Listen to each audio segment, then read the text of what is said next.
নমস্কার বন্ধুরা, আমি আবার এসে গেছি আপনাদের সামনে নতুন একটি ভিডিও নিয়ে। আশা করি আপনারা সবাই ভালো আছেন। সামনের দিনগুলো আপনাদের খুব সুন্দরভাবে কাটুক এই আশা করছি। আজকে আমি আপনাদের সামনে নিয়ে আসছি একটি ভিডিও, যেটি হুগলি জেলার হরিপাল চকচণ্ডীনগর শ্রীরামকৃষ্ণ সারদা আশ্রমের একটি ভিডিও।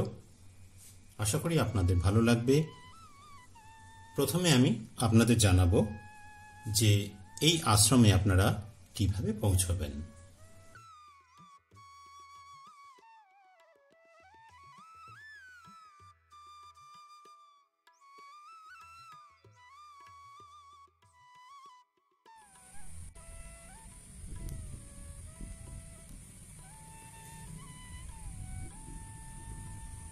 হাওড়া স্টেশন থেকে আরামবাগ, গোঘাট বা তারকেশ্বরগামী প্রচুর রেল চলছে। সেই ট্রেনে করে আপনারা তারকেশ্বরের ঠিক আগের স্টপেজ হরিপাল স্টেশনে নামবেন। নেমে আপনাদের সামনে যেতে হবে না, আপনারা পেছন দিকে আসবেন। সামনের দিকে যারা আটপুরে শ্রীরামকৃষ্ণ মিশনে যাচ্ছেন সেখানকার বাস ট্রেকার রয়েছে, আপনাদের ঠিক পেছনে ফিরতে হবে এবং পেছনে গিয়ে দেখতে পাবেন সেখানে অটো টোটো সমস্ত দাঁড়িয়ে আছে। সেখানে গিয়ে আপনাদের বলতে হবে চকচণ্ডীনগর শ্রীরামকৃষ্ণ সারদা আশ্রমে। খুব একটা বেশি দূরে নয়, 1 কিলোমিটারের মধ্যে আপনাদের নামিয়ে দেবে। আপনারা দেখতে পাবেন আপনাদের দুটো রাস্তা চলে গেছে, যেখানে নামবেন সেখানে দেখবেন দুটো রাস্তা চলে গেছে, একটি বাঁ দিকে একটি ডান দিকে। আপনাদের ডান দিকে সোজা রাস্তাটি ধরে এগোতে হবে। যদি কোনো অসুবিধা হয় যে কাউকে জিজ্ঞেস করলে আপনাদের আশ্রমটি দেখিয়ে দেবে। আমরা আশ্রম বলতে যে সুন্দর মনোরম পরিবেশটা চোখের সামনে ভেসে ওঠে, এই অঞ্চলটিও তার ব্যতিক্রম নয়। যারা শ্রীরামকৃষ্ণ সারদা মায়ের অমৃত কথা বুকের মধ্যে রেখে এবং ভীষণ যত্নে লালিত করে চলেছেন, তাদের ভীষণ ভালো লাগবে। এই আশ্রমটির চারিদিকে একটি সুন্দর পুষ্করিণী রয়েছে, যে পুষ্করিণীতে আপনারা দেখতে পাবেন চারিদিকে বিভিন্ন ধরনের গাছপালা, পাখি। ঠিক আশ্রমিক যে পরিবেশটা আমরা চোখের সামনে দেখতে পাই তা আমাদের ভীষণভাবে মন্ত্রমুগ্ধ করবে। খুব একটা বেশি দিন হলো এই আশ্রমটি তৈরি হয়নি। ইতিমধ্যেই এখানে ক্লাস 1 থেকে 5 পর্যন্ত কিছু দুরস্থ শিশুদের পড়াশোনার ব্যবস্থা করেছেন এবং সপ্তাহে একদিন করে এখানে হোমিওপ্যাথি চিকিৎসার ব্যবস্থা করা হয়েছে। এখনো সেভাবে আশ্রমে দীক্ষাদান বা ভোগের ব্যবস্থা করা হয়নি।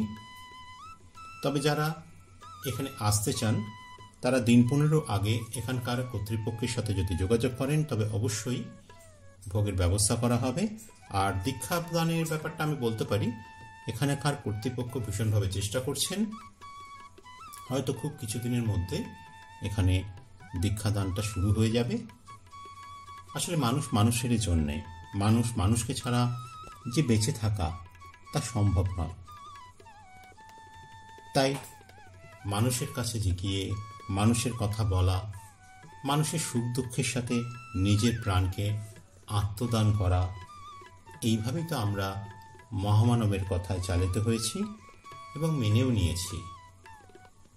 শ্রীরামকৃষ্ণ সারদা মায়ের অনেক অমৃত কথা এই মুহূর্তে আমার মনে আসছে। আপনারা যখন এই অঞ্চলে প্রবেশ করবেন দেখবেন এর চারপাশে যে নৈসর্গিক পরিবেশ, শান্ত, মনোরম, স্নিগ্ধ যে আধ্যাত্মিক ভাব, তা আপনাদের ভীষণ ভালো লাগবে এবং বারবার এই অঞ্চলে আসতে ইচ্ছা করবে। যারা আটপুরে শ্রীরামকৃষ্ণ মিশনে যান, দর্শন করেন, তাদের কাছে আমি অনুরোধ করব অবশ্যই এই আশ্রমটিতে আপনারা ঘুরে যান, আপনাদের ভীষণ ভালো লাগবে।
আশা করি আপনাদের ভিডিওটি ভালো লাগলো।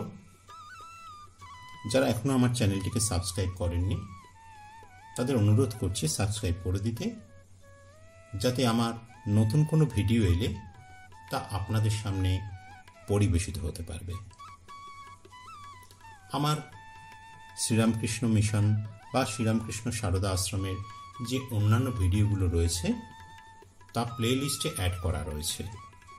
আপনারা যদি প্লে লিস্ট চালান দেখবেন শ্রীরামকৃষ্ণ আশ্রমের বা শ্রীরামকৃষ্ণ মিশনের অনেক ভিডিও রয়েছে, তা আপনারা দেখতে পারেন। আপনাদের নিশ্চয়ই ভালো লাগবে। আজ এই পর্যন্ত। আপনারা সবাই ভালো থাকুন এই বলে আমি আমার ভিডিওটি শেষ করছি। নমস্কার।